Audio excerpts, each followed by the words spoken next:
What if the person you trusted most was living a double life right under your nose? Today on Mr. Joe's exclusive stories, we dive into a heartbreaking tale of love, lies, and betrayal. This isn't just about a cheating husband. It's about the devastating secrets he hid and the courage it takes to face the truth. Stay with me, because this story will leave you questioning everything you thought you knew about trust and loyalty. For years, I thought my marriage was built on trust. Darren's smile, his late-night work meetings, and the sudden trips he said were for business all seemed like sacrifices he made for our future. I believed him because I wanted to. But lies have a way of leaving cracks, and soon, the pieces didn't fit. I found receipts for gifts I never received, hotel bookings in cities he claimed never to visit, and whispered messages on his phone that read like secrets meant to stay buried. Every excuse he gave was dressed in charm, every denial cloaked in half-truths. The cruelest part wasn't the cheating itself, it was the deception. The way he'd kiss me goodnight knowing he had kissed someone else hours before. The way he'd promised love while weaving webs of betrayal. His lies were carefully crafted, designed not just to hide an affair, but to keep me blind, loyal, and silent. When the truth finally unraveled, I realized I hadn't lost a husband. I had lost the illusion of one. His lies broke more than vows. They shattered the very foundation of trust one thought we shared. And from those ruins, I began to rebuild myself. Our life together looked perfect from the outside. We lived in a spacious home on the corner of a quiet suburban street, with a manicured lawn that neighbors admired. We hosted barbecues in the summer and dinner parties in the winter. On social media, we appeared to be the couple people envied, smiling selfies at restaurants, vacation snapshots with sunsets in the background, anniversary posts overflowing with sweet captions. I played my role well, the loving wife who had it all. Darren played his even better, the devoted husband, the successful professional who always found time to bring me flowers, even if they were just from the grocery store. He knew how to charm not just me, but everyone around us. He was magnetic, and people trusted him easily. But behind the glossy images was a quieter truth. I often spent evenings alone, waiting for him to return from urgent projects or client dinners. I convinced myself that this was the price of loving a man so ambitious. I told myself I was lucky, that many women would trade places with me in a heartbeat. Then came the subtle shifts. Darren stopped asking me about my day. His phone was never out of reach, as though it were an extension of his body. He'd laugh at texts I couldn't see, then claim it was just a joke from a colleague. He started wearing cologne to work again, the one he hadn't worn since our honeymoon. At first, I dismissed these things as stress or overwork. He was climbing the ladder, after all. Stress changed people. I told myself that was all it was. My gut, however, whispered otherwise. Late at night, when the house was quiet and I lay awake staring at the ceiling, doubt stirred in me. But I silenced it. After all, wasn't doubt the seed that could ruin even the happiest marriages? I didn't want to be paranoid. I didn't want to be that wife. The truth didn't arrive in one dramatic blow. It began with something small, something that could almost be brushed aside, a receipt. I was doing laundry one Saturday morning when a folded slip of paper fell out of his jacket pocket. I expected it to be a lunch receipt, maybe gas. Instead, it was for a jewelry store I had never stepped foot in, an expensive necklace. My heart leapt with naive hope. Was he planning to surprise me? Our anniversary was still months away, but perhaps he wanted to plan ahead. But no necklace ever appeared. Weeks passed, and when I gently teased him one evening, hinting that maybe he was hiding something sparkly for me, his reaction was too sharp, too defensive. He brushed it off, saying it was a gift for a client's wife, part of building goodwill. The explanation was smooth, confident. He looked me in the eye as he said it, and I almost believed him. Almost. Then came the unlocked phone. He had left it on the counter one evening while showering. The screen lit up with a message from R. Just one word, soon. My stomach dropped. My hand hovered, trembling, but I didn't open the thread. Instead, I froze, consumed by guilt at the thought of snooping. By the time I gathered courage, the phone had gone dark again, and Darren was out of the shower, smiling like nothing was wrong.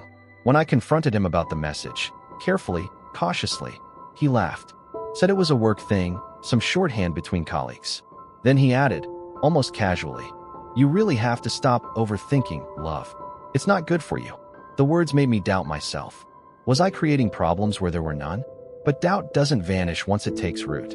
It grows. I found myself noticing things. The faint lipstick smudge on his shirt cuff one evening, the subtle perfume on his jacket that wasn't mine, the sudden urgency to shower immediately when he got home.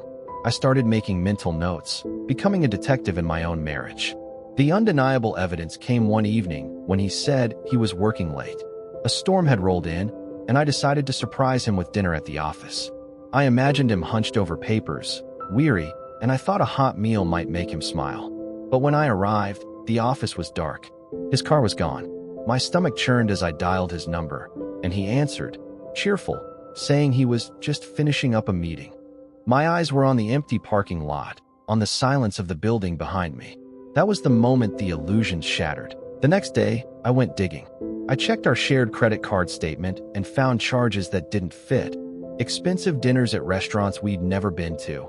Hotel stays in cities he claimed were just day trips. I pieced together a timeline, and it became clear this wasn't one affair. It was a pattern.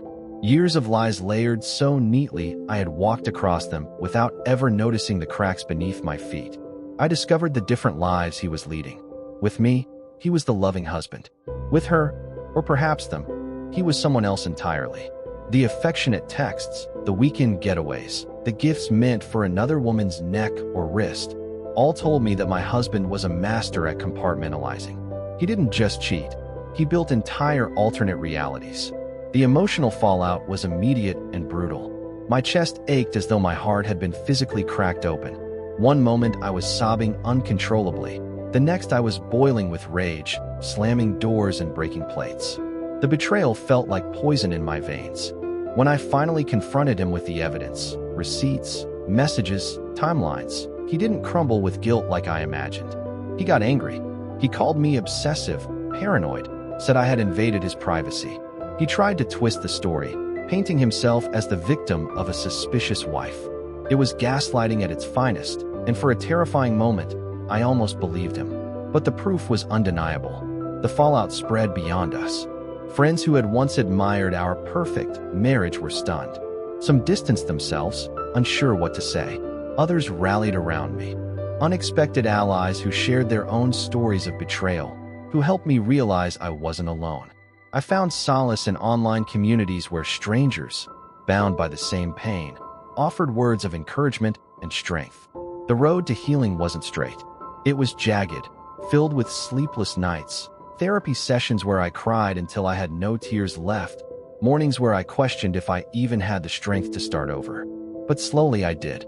I learned to grieve, not just for the marriage, but for the person I thought he was. I came to see that I hadn't lost a husband. I had lost a lie. The man I loved was a role Darren played, a mask he wore. Once I accepted that, I could begin to heal. Therapy taught me to rebuild boundaries, to recognize red flags I had ignored.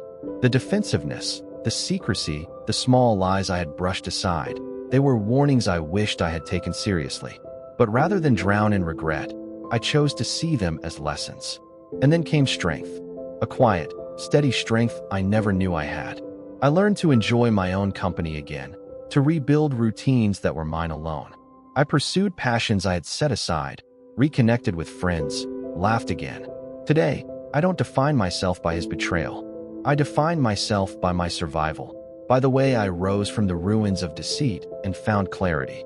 The lies my cheating husband hid no longer bind me. They freed me, in a way, freed me to find myself. So if you're reading this, if you're standing in the middle of heartbreak and lies, know this: you are stronger than you realize. The betrayal may break you, but it can also remake you. From the ashes of deceit, you can build a future brighter than the illusion you once held. Because the truth, painful as it is, will always be the foundation for real freedom. Betrayal may break us, but it can also remake us. If this story touched you, remember, you're not alone, and healing is always possible. Share this video with someone who needs strength today, and let's keep spreading hope through the power of storytelling. Subscribe to Mr. Joe's exclusive stories for more life-changing narratives that inspire, heal, and connect us all. Until next time, stay strong, stay kind, and never stop believing in the power of truth.